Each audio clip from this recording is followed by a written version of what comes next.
अगर आपके भी भाई चचा पट्टीदार बिना बंटवारा का पैतृक ज़मीन को बेच रहे हैं तो अगर आप इसको लेकर के परेशान हैं कि इसको कैसे रोका जाए, तो आइए आज के इस वीडियो में मैं आपको इसी के बारे में जो है स्टेप बाय स्टेप बताने वाला हूं। अगर आपके भाई चचा या फिर पट्टीदार बिना बंटवारा किए पैतृक ज़मीन बेच रहे हैं तो ये वीडियो यहाँ पर जो है ज़रूर आपको देखनी चाहिए, क्योंकि कानून के अनुसार बिना बंटवारा ज़मीन बेचना कई मामलों में अवैध हो सकता है। ज़मीन बिकने से आप यहाँ पर जो है कैसे रोक सकते हैं और जमीन यहां पर बंटवारा का सही नियम क्या है, इसके बारे में भी आपको मैं इस वीडियो में स्टेप बाय स्टेप बताने वाला हूं। उसके बाद आप जो यहां पर भारत में कई बार जो यहां पर पैतृक जमीन में सभी वारिसों का हिस्सा यहां पर होता है। पैतृक जमीनों में जितने भी यहां पर उसके वारिसान हैं सभी का यहां पर हिस्सा होते हैं। और विवाद कहां पर फैल जाते हैं, जब मान के चले 5, 6, 7 भाई हैं और हिस्सेदार पट्टीदार है, 2-4 हिस्सेदार पट्टीदार जो है यहां पर अपने घर से बाहर रहते हैं, दूसरे यहां पर जो है राज्य में जाकर के जो है यहाँ पर काम करते हैं, वहाँ पर नौकरी करते हैं और उन लोगों को छोड़ करके जो घर में रहते हैं, जो गांव में रहते हैं, वो लोग आपस में बंटवारा कर लेते हैं, उन लोगों को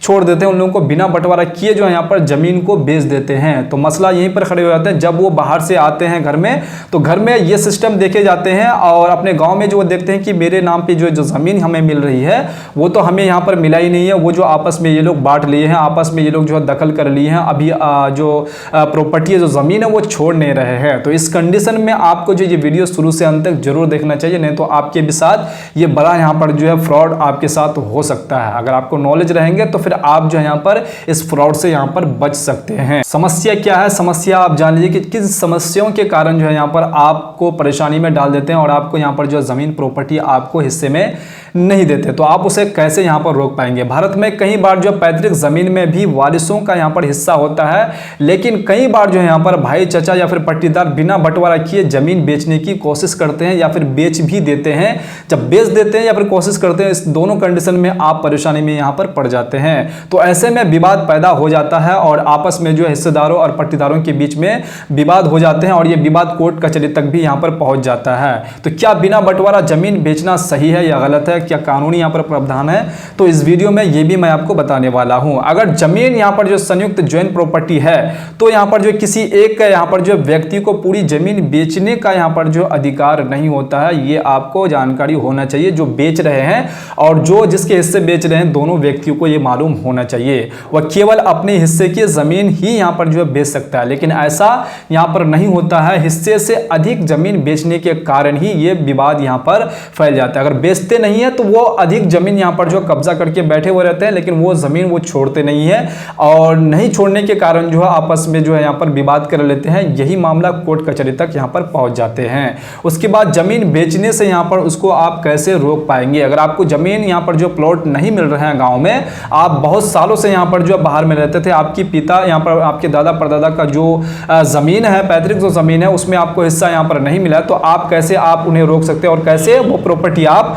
आराम से यहाँ पर ले पाएंगे। तो अगर कोई बिना बंटवारा जमीन बेच रहा है तो आप जमीन बेचने से आप जो कैसे रोक पाएंगे अपने यहाँ पर जो हिस्सेदार चचा भाई और आपके जो पट्टीदार है, वो अगर आप चाहते हैं कि उसे जो रजिस्ट्री वो ना करा लें, तो आपको क्या करना चाहिए। सबसे पहले आप जो यहाँ पर SDM DCLR ऑफिस में आप आवेदन दे सकते हैं या फिर आप जो है रजिस्ट्री ऑफिस में आपतित यहाँ पर जो दर्ज करा सकते हैं। तो इस कंडीशन में आप जो यहाँ पर रजिस्ट्री वो जो भी हिस्सेदार है आपका, वो जो है यहाँ पर रजिस्ट्री नहीं करा पाएंगे अगर आप यहाँ पर जो है आपतित दर्ज करा देते हैं तो रजिस्ट्री ऑफिस में। तो इससे जमीन की बिक्री यहाँ पर जो रुक सकती है, जमीन की बिक्री यहाँ पर नहीं होगी, वो लोग आपस में जमीन बिक्री नहीं कर पाएंगे। उसके बाद आप ये जान लीजिए कि जमीन का बंटवारा जो है यहाँ पर कैसे करें। जमीन का बंटवारा करने का क्या प्रोसेस है, कानूनी तरीके से आप जमीन का बंटवारा कैसे कर पाएंगे। तो आप यहाँ पर जो जान लीजिए कि कानूनी तौर तरीके से जमीन का बंटवारा कैसे किए जाते हैं। जमीन का बंटवारा करने के यहाँ पर जो है 2 तरीके होते हैं। पहला तो आपका आपसी सहमति से बंटवारा। अगर आपसी सहमति से अगर आप लोग बैठ करके आपस में जो हिस्सेदार पट्टीदार मिलके अगर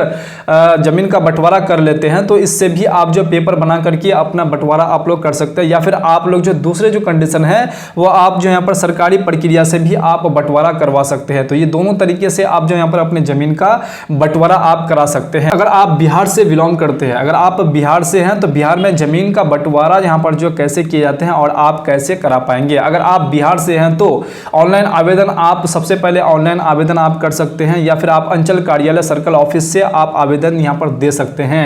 तो ये दोनों तरीके से आप जो यहाँ पर आसानी से जमीन का बंटवारा आप कर कर सकते हैं। ये जो है नए नियम यहाँ पर जो बिहार में लागू किए गए हैं कि आप जो अपने जमीन का बंटवारा आप ऑनलाइन के माध्यम से आप आराम से यहाँ पर करवा सकते हैं। अगर आपको ये पता नहीं कि ऑनलाइन के माध्यम से कैसे यहाँ पर जो जमीन का बंटवारा किए जाते हैं, तो आप मेरे चैनल पर ये वीडियो मैं बना करके अपलोड कर दिया हूँ कि जो है यहाँ पर बिहार में ऑनलाइन के माध्यम से जमीन का बंटवारा कैसे किए जाते हैं। तो वो वीडियो जाकर के आप देख लीजिए, बारीकी से मैंने उसमें बताया हुआ है।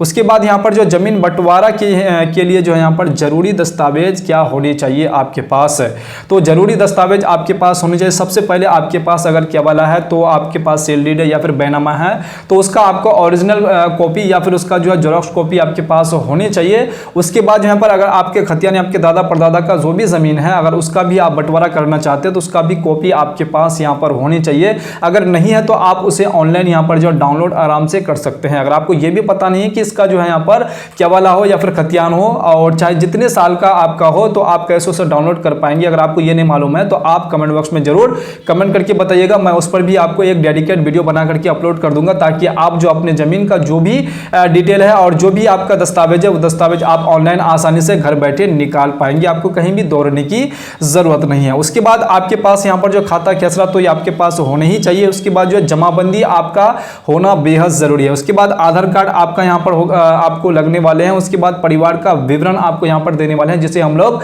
वंशावली यहाँ पर कहते हैं। वंशावली आपको देने पड़ेंगे और बंटवारानामा आपको यहाँ पर जो है देने पड़ेंगे। तो इस कंडीशन में आप जमीन के लिए जो आपको यहाँ पर जो बंटवारा के समय में ये दस्तावेज की आपको रिक्वायरमेंट यहाँ पर पड़ने वाले हैं। उसके बाद महत्वपूर्ण सलाह आप लोगों के लिए ये है कि अगर जमीन पैतृक है तो बिना बंटवारा बेचने से पहले सभी यहाँ पर जो वारिसों की सहमति जरूरी होती है। बिना सहमति के अगर आप अपने हिस्से से ज्यादा जमीन बेच रहे हैं तो फिर आप समस्या में यहाँ पर पड़ जाएंगे। वो जमीन आपका टिकने वाले नहीं है। जो भी हिस्सेदार उस प्रॉपर्टी उस जमीन में उस प्लॉट में जमीन पाते हैं, अगर वो ऑब्जेक्शन कर देते हैं तो वो जमीन आपका यहाँ पर टिकने वाले नहीं है, फिर आप समस्या में यहाँ पर पड़ जाएंगे। तो इसलिए जब भी आप यहाँ पर जो जमीन खरीदे तो खरीदने वालों को भी ये सोचना चाहिए कि जमीन कौन सी जमीन है, केवाला वाला जमीन है या फिर जो है खतियानी जमीन जो बाप दादा की जमीन है, ये बंटवारा हुआ है कि नहीं, किसके नाम से जमाबंदी है नहीं है। तो ये सारी चीजें आपको यहाँ पर जो चेक करके तभी आपको जमीन खरीदनी चाहिए। और अगर आप चेक नहीं करते हैं तो फिर आप भी समस्या में पड़ेंगे। और जो हिस्सेदार है वो तो यहाँ पर जो ऑब्जेक्शन करेंगे ही, वो कोर्ट कचहरी तक पहुंचेंगे और हिस्सेदारों के बीच में जो भी आपको जमीन बेचे उनसे वो जमीन वो छीन लेंगे और उनको वो जमीन यहाँ पर देने पड़ेंगे। और आप जो यहाँ पर जब भी जमीन खरीदें तो आपको ये सारी सावधानी बरत करके ही आपको खरीदनी चाहिए। उम्मीद करता हूं कि आपको ये सारी चीजें जो यहाँ पर समझ में आ गए होंगे कि जमीन अगर मान के चले आपको बंटवारा आप लोगों का नहीं हुआ है तो बेच सकते हैं कि नहीं बेच सकते हैं, और अगर आप जमीन बंटवारा अगर नहीं हुआ, अगर कोई अधिक बेच दिया तो आपको क्या करना चाहिए, सारी बातें मैं इस वीडियो में कवर किया हूं। अगर आपको इस वीडियो से कुछ भी अगर नॉलेज मिला है तो प्लीज वीडियो को लाइक और चैनल को सब्सक्राइब करना बिल्कुल नहीं भूलिएगा। तो चलिए फिर से मिलता हूं इसी प्रकार से दूसरे वीडियो में दूसरे कंटेंट के साथ। तब तक के लिए आप अपना ख्याल रखिएगा। वीडियो देखने के लिए आपका बहुत बहुत धन्यवाद।